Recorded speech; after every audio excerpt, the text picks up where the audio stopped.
Be still and know that I am God. Back when I was sick, that verse had a particular meaning to me because with the generalized dystonia, I was constantly twitching and cramping, the muscles twisting my arms and legs up like a pretzel. Would pull on my neck muscles to where my head was cocked to the side all the time. So when I would read that verse, I would think, God, please, make me still my body, please. In the last couple of years, though, as I've started to study more about the power of imagination or the power of awareness, discovering the creator of the universe, the I am, is actually within me. God's name is I am. And I was raised to believe that God was in heaven, but as an outside place, heaven that we'll go to one day. But the Bible clearly says the kingdom of heaven is within. So these past couple of years, I've just been exploring that and discovering so much about I am, the I am within me, and how my awareness, what I'm aware of, what I dwell in, or the state that I dwell in, is what I experience in the physical world. It begins inside of each one of us, and then what's inside of us is reflected on the outside in our experiences. So be still and know that I am God has taken on a whole new meaning. When I first started really getting into meditating, I spent so much money on special music, special CDs. One very respected guy in similar field as this, but even talked in a special way on the CD. I can't remember what he said, but it was something that sounded like this: "You are now part of the universe." Not knocking it. I really believed I needed that. I needed his CD to connect with the universe. Or I needed another time, it was all about binaural beats, or the special frequency, the holy frequency to connect with the universe. But all of that, as I was learning and experiencing, I was realizing that these things were still putting the power outside of me. To say that I had to have certain music to meditate to, or a special CD, or buy this person's book and do his plan, or get the special cute little notes from the universe in my inbox every day, all of that puts the power outside of me. God's name isn't they are, or he is, or she is. It's I am. First person. Each one of us experiences it differently, but we all have that same God, that same I am within us.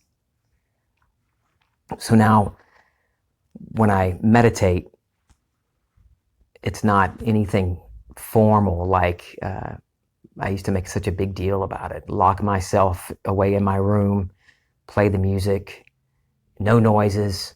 I had to still my mind. Don't have any thoughts, no thoughts, no thoughts, no thoughts. But your I amness is God. So you're going to have thoughts, and your thoughts and your desires, they're right there. So Neville calls it getting into the state akin to sleep. Get your body relaxed and calm.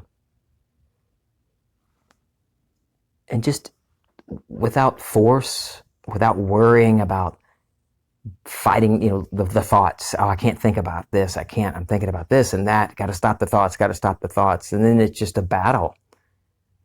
And you never get to experience this stillness that I'm talking about. So let your thoughts go. They'll come and go. And then notice your desires. And that's where the fun really begins. When you're silent, Neville calls it going into the silence.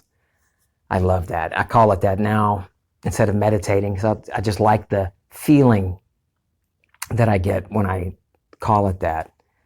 I love just getting quiet, going off by myself, and just sinking into the silence. Be still and know. Not trying to fix anything in particular or pray for anybody or imagine lovingly for anybody or anything. Just sink down into that silence and just dwell in it. And the thoughts, they'll come and go, and eventually they'll just kind of disappear. Well, not completely. I don't mean all thought disappears. But as you practice this and do it more and more, you notice how the random scattered thoughts start to quiet down. But you're always aware, even when you're in this state, this silence where you're just aware of being. You're just aware. That's hard to explain, to describe until you experience it. This fundamental base feeling of being aware. But even then, you can't say that there's no thought, because that's your thought. That's what you are.